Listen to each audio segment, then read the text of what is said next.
We went to Toronto last summer. It wasn't winter time, there was no ice on the pavement. We went up to do this show. And the night before we were supposed to shoot, we went to see Reggae Band 1 at Lee's Palace, and on the way out Jim fell in a weird way and trying to catch this guy and broke his leg. Such a bad spot in his knee. The doctor said he'd probably never drum again. So we spent most of the year in limbo wondering what was going to happen. And he bounced back. And so now we're shooting ear to the ground as opposed to knee to the pavement.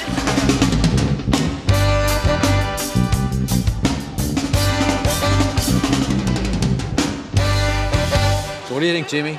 Is this a blessing in disguise or what?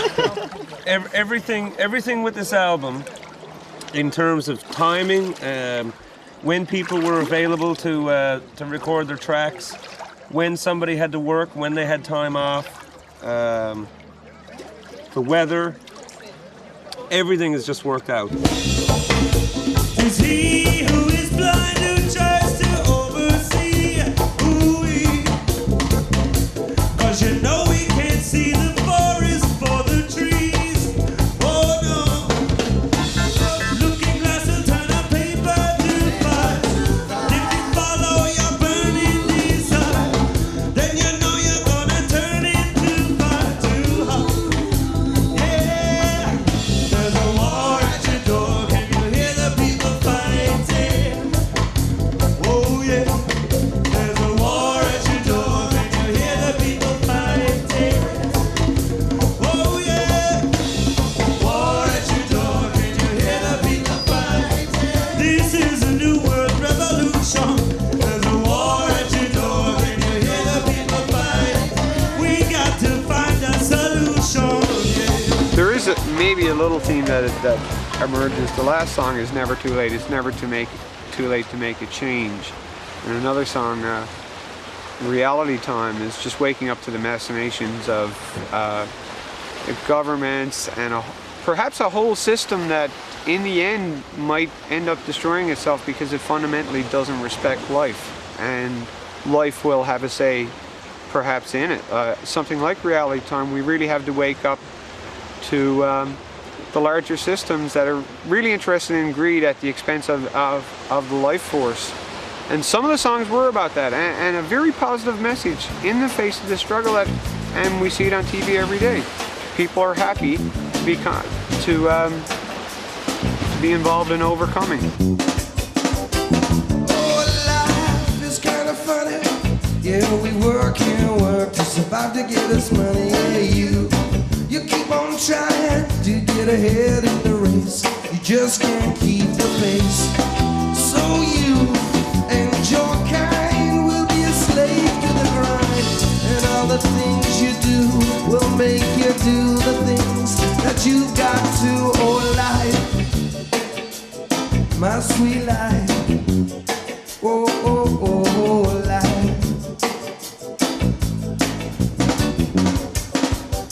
Oh yes, life, it's in a hurry. You got them bills and bills, ain't nothing but a worry. So you keep on dreaming of a time and of a place where you can give up the race and slow down. And all the things you do will let you do the things that you want to.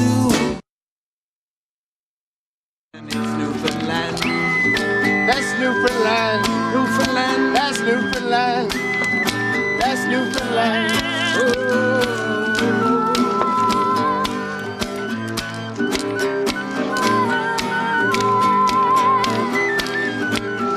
Yeah, 1497, 500 years ago. John Cabot and 18 men, they set a sail for the wind to blow. On the Matthew of a northwest course, Asia they was bound. But they came upon the rocky shores known as Newfoundland. Newfoundland,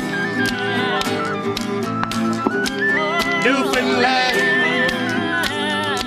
I think islands in general, when you're surrounded by water and you're cut off to a certain degree from other people, I think people have to come together a bit more.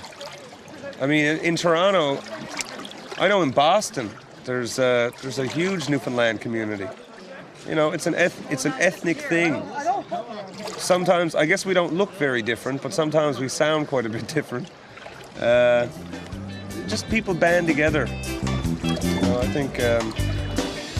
think it's island culture, basically. Newfoundland, Jamaica. We've been trading. We've had direct trade back and forth for hundreds of years. So there's that connection. There's the island connection. And Without even going to Jamaica too, it seems that people remark on Jamaicans being easygoing and kind of jokesters and happy-go-lucky. Happy-go-lucky, and it kind of fits Newfoundland in a lot of ways.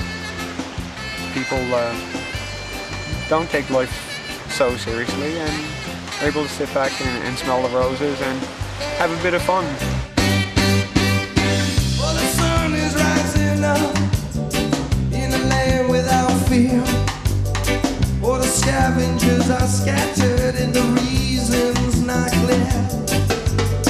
Well, the rich just go hungry, yeah, and the poor, well, they're weak. Who wins your battle, or the strong or the weak? Oh, let your body move. I wanna feel it. I've got to feel it in an earth rhythm. Your body dance. Oh yeah, your spirit sing. Your body move. I wanna feel it. I've got to feel it in an earth rhythm. Yes, your body dance. Oh, your spirit sing. You will feel alright. Oh, so right. like a lot of stuff coming out of Jamaica now and stuff is not even reggae anymore. It's dance hall. It's not really the bass and drums are probably synthesized. I guess we have the Celtic connection, we have the Irish connection and all this sort of stuff, anything coming out of Newfoundland, but we keep it, the instruments are all real. We're sort of, I guess if you want to say we're building on the influences of Bob Marley, for one example. Take his sort of music and build on it, add our own influence, our own flavour, however that comes out.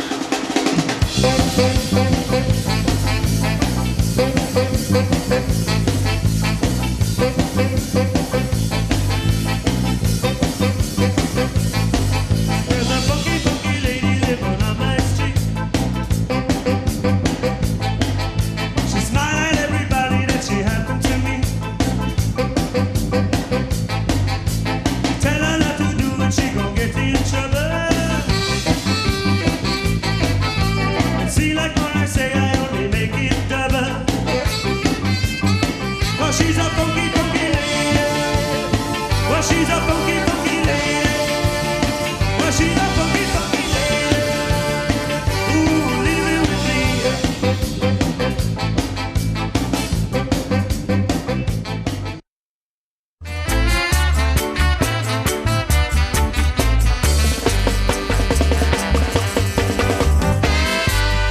Everywhere I go, I feel so irate. Exchanging pleasantries with the good people I meet. Except where you gonna go when you ain't got no money? Or what you gonna do when you ain't got no food to eat? 'Cause all around the world, too much nationalism. Borders around freedom like walls of a prison. Just remember that the sun that is rising in Moscow tonight is gonna set over San Francisco. Yeah. I think the message for a lot of most reggae music is not so much specifics as it is general philosophies and principles. And where are we going sort of thing. Who are we?